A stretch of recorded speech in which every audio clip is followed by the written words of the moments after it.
পশ্চিমবঙ্গের যা পরিস্থিতি, চাকরি নেই, বেকার, পরিযায়ী শ্রমিক হিসেবে বাইরে যাচ্ছে। কেন তারা বাইরে যাবে? আজকে পশ্চিমবঙ্গে কাজ থাকলে তারা তো বাইরে যেত না।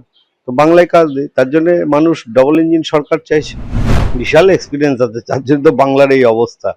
100 বছর পিছিয়ে দিয়েছে, এত এক্সপিরিয়েন্স এদের। কলকারখানা উঠে গেছে, রাস্তার খোয়া মানে পাথর পিচ উঠে গেছে, এত এক্সপিরিয়েন্স এদের। এদের কথাও কেউ শোনে না, কারণ যাহা তৃণমূল তাহাই সিপি। যে মাটি রাস্তায় রাস্তায় এখনো কান্নাকাটি করে বেড়াচ্ছে, কেঁদে বেড়াচ্ছে, যে মেয়েটির জন্য সারা বাংলা, সারা দেশ, সারা বিশ্ব আন্দোলন গড়ে তুলেছিল, রাস্তায় নেমেছিল, সেই মাকে অপমান করা মানে আমি মনে করি বাংলার প্রত্যেকটা মাকে অপমান করা, প্রত্যেকটা মেয়েকে অপমান করা। কারণ এরা, এই দলটি, তারা এর থেকে বেশি পাওয়া মানে এর থেকে বেশি কিছু আশা করা যায় না। নমস্কার, আপনারা দেখছেন দ্য ইন্ডিপেন্ডেন্ট বেঙ্গল। আমি ঋতিকা। এই মুহূর্তে এসে উপস্থিত হয়েছি হাবড়া বিধানসভায়। আমার সাথে রয়েছেন হাবড়া বিধানসভার বিজেপি মনোনীত প্রার্থী দেবদাস দা। দাদা, প্রথমেই দ্য ইন্ডিপেন্ডেন্ট বেঙ্গলে আপনাকে স্বাগত। আপনাদের শুভেচ্ছা জানাই নতুন বাংলা বছরে। আপনাদের এবং আপনাদের যারা এই প্রোগ্রাম দেখে সকলকে আমার শুভেচ্ছা রইল। দাদা, হাবড়ার হাওয়া কি বুঝছো? একেবারে ডোর টু ডোর যাচ্ছ, তুমি কি বুঝছো হাবড়ার হাওয়া? দেখুন, এখানে ভারতীয় জনতা পার্টি জিতবে, এ নিয়ে কোনো সন্দেহ নেই। কারণ যিনি দাঁড়িয়েছেন আপনারা সকলেই জানেন, তেনার নাম। তিনি 15 বছর ধরে এখানে কোনো কাজ করেনি, কোনো উন্নয়ন করেনি। এর জন্য মানুষ তাকে অনেক আগেই মন থেকে প্রাক্তন করে দিয়েছে। শুধু সময়ের অপেক্ষা।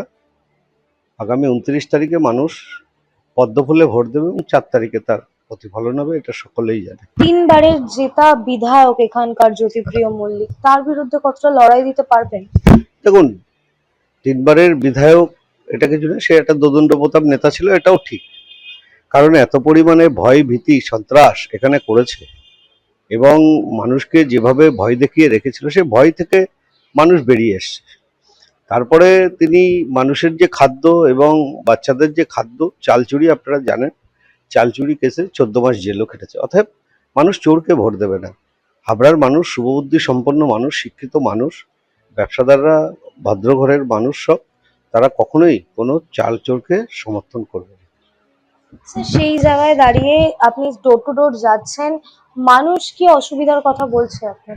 মানুষ ওই একটাই কথা বলছে, একটা না, এদের মানুষের অনেক সমস্যা আছে। হাবড়ার যানজট যেমন সমস্যা আছে, হাবড়ার হসপিটাল আছে, হাবড়ার ব্যবসায়ীদের যেসব মার্কেটগুলো ভগ্নদশায় পড়ে রয়েছে, তাদেরকে বারবার প্রতিশ্রুতি দিয়েছে করে দেবো করে দেবো, করেনি।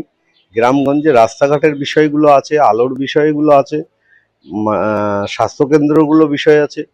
তারপরে 24টা ওয়ার্ড, 24টা ওয়ার্ডের মধ্যে আপনার 24টা ওয়ার্ডের জলের কোনো মানে আউটলেটের ব্যবস্থা নেই। ড্রেনেজগুলো, সেখানে জল জমে থাকছে, ডেঙ্গুর উৎপাত।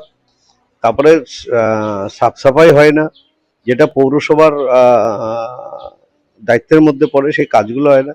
প্রধানমন্ত্রী আবাস যোজনা যেগুলো লুট হয়েছে, মানুষের মাথার উপরে ছাদ, মানে কোনো কাজ হয়নি, অ্যাকচুয়ালি কোনো কাজ হয়নি। যার জন্যে মানুষ পরিবর্তন চাইছে। তারপরে পশ্চিমবঙ্গের যা পরিস্থিতি, চাকরি নেই, বেকার, পরিযায়ী শ্রমিক হিসেবে বাইরে যাচ্ছে। কেন তারা বাইরে যাবে? আজকে পশ্চিমবঙ্গে কাজ থাকলে তারা তো বাইরে যেত না। তো বাংলায় কাজ নেই, তার জন্য মানুষ ডবল ইঞ্জিন সরকার চাইছে। স্যার, আপনার বিরুদ্ধে যিনি দাঁড়িয়েছেন জ্যোতিপ্রিয় মল্লিক, কিছুদিন আগেই আমরা দেখেছিলাম মুখ্যমন্ত্রী একেবারে সভা করেছিলেন, সেখান থেকে তিনি বলেছিলেন বালুর কোনো দোষ নেই, তাকে চক্রান্ত করে ফাঁসানো হয়েছিল। তিনি বললে তো আর মানুষ মানবে না। দোষ আছে কি না আছে এটা আদালতে বিচারাধীন। তো উনি বললে, আর সবচেয়ে বড় কথা, ওনার কথা কেউ বিশ্বাসও করে না। ওনার কথা বিশ্বাসও করে না, ওনাকে কেউ ভরসাও করে না। তো তার প্রতিফলন হবে, এই 29 তারিখে হবে। পদ্মফুলে ভোট দেবে, 4 তারিখে সারা বাংলায় পরিবর্তন হবে। ডবল ইঞ্জিনের সরকার হবে, ভারতীয় জনতা পার্টির সরকার হবে এটা।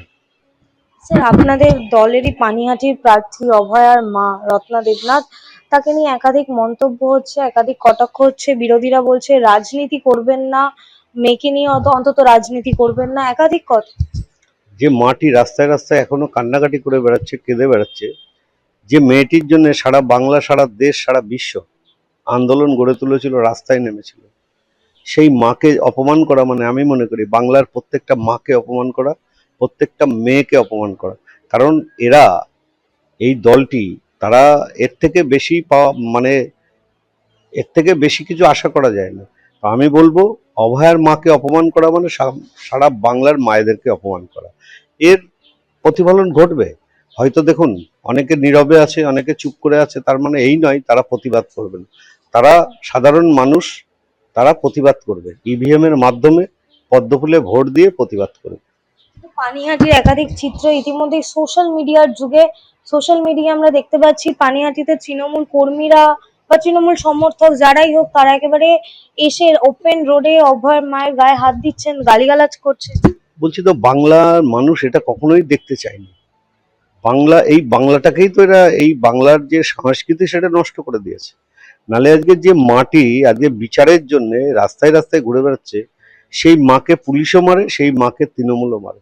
এর থেকে অন্যায়, এর থেকে বড় অপরাধ আর কিছু হতে পারে না। শাস্তি বলছি তো মানুষ দেবে, কারণ গণতন্ত্রে মানুষ শেষ কথা বলে। এখন করছে, গায়ে জোর আছে, করছে। এটা 4 তারিখে বুঝতে পারবে। বামপন্থীরা বলছেন রাজনীতিতে এসছেন ভালো, কিন্তু যারা রাত দখল করেছিল তাদের দয়া করে অপমান করবেন না। দেখুন, বামপন্থীরা কি বললো তাদের কথাও শোনে না। 34 বছর তারা বাংলার জন্য কি করেছে মানুষ জানে। তার জন্য মানুষ তাদেরকে সরিয়ে দিয়েছিল, দিয়ে একজনকে বিশ্বাস করে এনেছিল, তিনি বাংলার মানুষের সাথে বিশ্বাসঘাতকতা করেছে। বামপন্থীরা তো 34 বছর শাসন করেছেন, 7বার তারা মন্ত্রিসভা তৈরি করেছেন, মানে ভোট প্রচারেই তারা এই কথাটা বারংবার তুলে ধরছে। এর জন্য তো বাংলাটাকে আজকে পিছিয়ে দিয়েছে। 34 বছরে যেরকম বাংলা পিছিয়ে দিয়েছে, আর এই 15 বছরে বাংলাটাকে মানে একদম ধ্বংস করে দিয়েছে।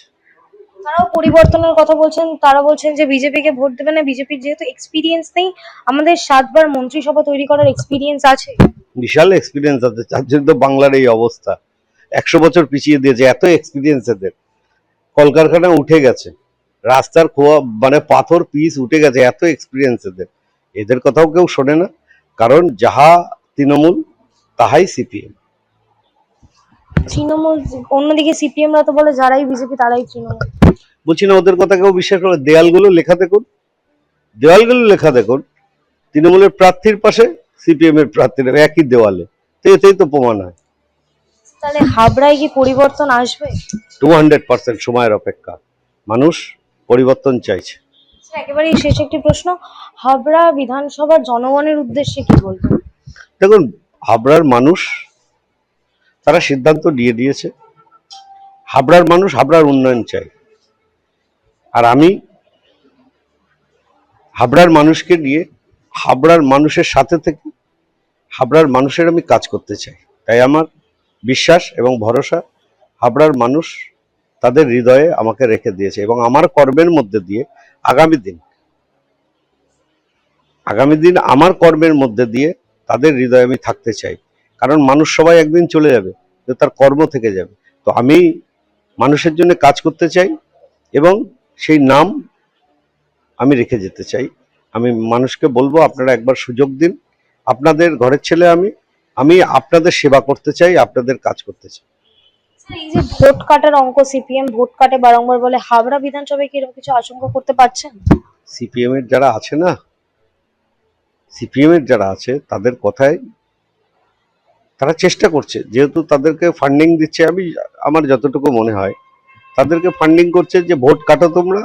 তৃণমূল তৃণমূল তারা তাদের সুবিধা করার জন্য ফ্লেক্স, ফেস্টুন, দেয়াল লেখা, এইসব তো নিশ্চয়ই এরা অক্সিজেন দেয়, যার জন্য ওরা চাইছে ভোট কেটে তৃণমূলের ভোট বাড়াবে। কিন্তু এসব মানুষ শুনবে না। মানুষকে এত মূর্খ ভাবলে হবে না, মানুষকে এত বোকা ভাবলে হবে না। মানুষ অনেক সচেতন, অনেক সচেতন। মানুষ উপযুক্ত জবাব দিয়ে দেবে।